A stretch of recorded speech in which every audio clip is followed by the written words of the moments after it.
तो फ्रेंड्स ये सुगम विज्ञान क्लास 8 का चैप्टर नंबर 12 है। तो यहाँ पे हम लोग सबसे पहले क्वेश्चन आंसर ही देख लेते हैं अति लघु, ठीक है। इसका रीडिंग का सीरीज मतलब आएगा, ठीक है।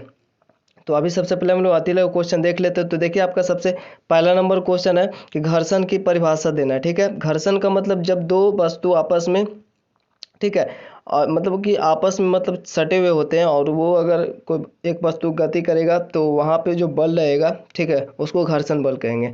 तो यहाँ पे बोल रहा है जब किसी पिंड को अन्य पिंड पर गतिमान किया जाता है या फिर गतिमान करने का प्रयास किया जाता है। तो ये अच्छा वर्ड लिखा हुआ है क्योंकि गतिमान किया जाता है तो हमेशा गतिमान होगा नहीं, ठीक है। अगर हम लोग ज़्यादा बल लगाएंगे तभी होगा। तो या फिर हम लोग प्रयास किया जाता है मतलब, ठीक है, अगर नहीं होगा तो प्रयास, तो उसको प्रयास ही बोलेंगे। तब उनके संपर्क तलों के मध्य यानी कि उस जो दोनों के तल संपर्क में है उसको बोलेंगे। तो उसके मध्य उपस्थित वह बल जो उनकी एक दूसरे के सापेक्ष गति का विरोध करता है, ठीक है। आपको पता है कि घर्षण वस्तु की गति के उल्टा दिशा में विरोध करेगा, ठीक है। तो उसको हम लोग घर्षण बल कहते हैं।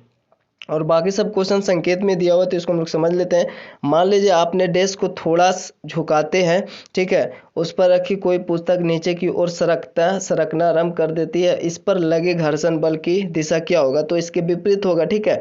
तो पुस्तक नीचे की ओर सरकने की विपरीत दिशा में होगा इसका बल, ठीक है, घर्षण बल।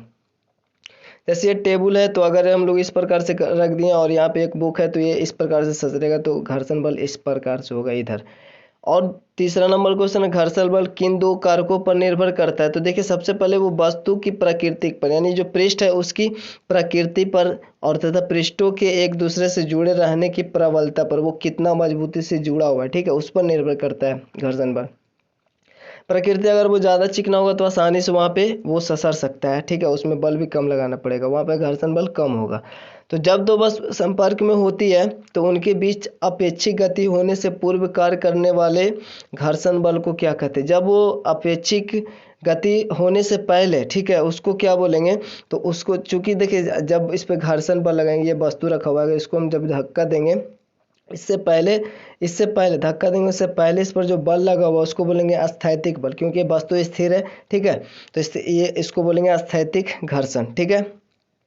और उस पचमा समतल जमीन पर लुढ़कती गेंद क्यों रुक जाती है? तो ये घर्षण बल के कारण ही रुकती है, ठीक है ना। तो अगर गेंद गति में है तो वो घर्षण के कारण रुकता है, इसको इजली समझ सकते हैं, ठीक है। जब 6 नंबर है जब दो वस्तुएं संपर्क में होती है तथा उनके बीच अपेक्षिक गति होती है तो पृष्ठों के बीच काम करने वाले घर्षण बल को क्या कहते हैं? चूंकि ये देखिए बोल रहा है उनके बीच अपेक्षिक गति, दो वस्तुएं संपर्क में होती है तथा उनके बीच अपेक्षिक गति हो, तो गति होगा तो वो उसको बोलेंगे गति को घर्षण, ठीक है। गति में होगा तो उसको गति घर्षण, और गति घर्षण मतलब कम होता है अस्थैतिक घर्षण की अपेक्षा। तो इसको भी याद रखेंगे क्योंकि देखिए जो गति में होगा उसमें जो जैसे दो वस्तुएं जब रखा हुआ रहता है या स्थिर है तो इस पर मजबूती से बना हुआ है बल, ठीक है, मतलब पकड़ा बना हुआ है।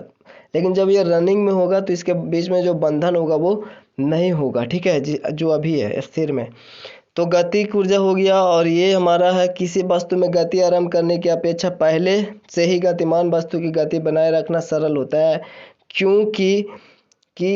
क्योंकि गति घर्षण का मान जो होता है वो सीमांत घर्षण से सदैव कम होता है, ठीक है। जब गति में अगर है वो तो उस पर घर्षण कम होगा और घर्षण कम है तो इसीलिए उसको और स्पीड करने में काफ़ी आसान होगा, मतलब पहले से गतिमान वस्तु की गति को बनाए रखना सरल होता है, आसान होता है, ठीक है, लेकिन शुरू में मुश्किल होता है। तो यहाँ पे बोल रहा है कि जब कोई गोलाकार, 8वां, या बेलनाकार वस्तु किसी पृष्ठ पर बिना फिसले लुढ़कती है तो वस्तु पर कार्य करने वाला घर्षण बल को क्या कहते हैं? जैसे हम लोग सिलेंडर वगैरह लाते हैं उस पर लुढ़का के तो उसको बोलते हैं लोटनी घर्षण, ठीक है। लोट कर मतलब उसको लाते हैं, मतलब वो लोटता है चूंकि गोल होता है तो, ठीक है, लोटनी घर्षण। 9 में है द्रव एवं गैस को किस एक नाम से जाना जाता है? वह नाम क्या है? तो वो है तरल, ठीक है। द्रव और गैस को दोनों एक ही नाम से जानते हैं। तरल इनमें से होकर गति करने वाली वस्तुओं पर जो घर्षण बल लगता है उस बल का नाम बताना है। तो चूंकि तरल है तो तरल घर्षण ही इसमें इसका नाम होगा, ठीक है। तो ये देखिए अति लघु क्वेश्चन। तो उम्मीद करते हैं आपको वीडियो पसंद आया होगा, और पसंद आया हो तो लाइक कमेंट से जरूर से करना और कमेंट जरूर से कर दिएगा। तो मिलते हैं आपसे नेक्स्ट वीडियो में, तब तक के लिए जय हिंद जय भारत।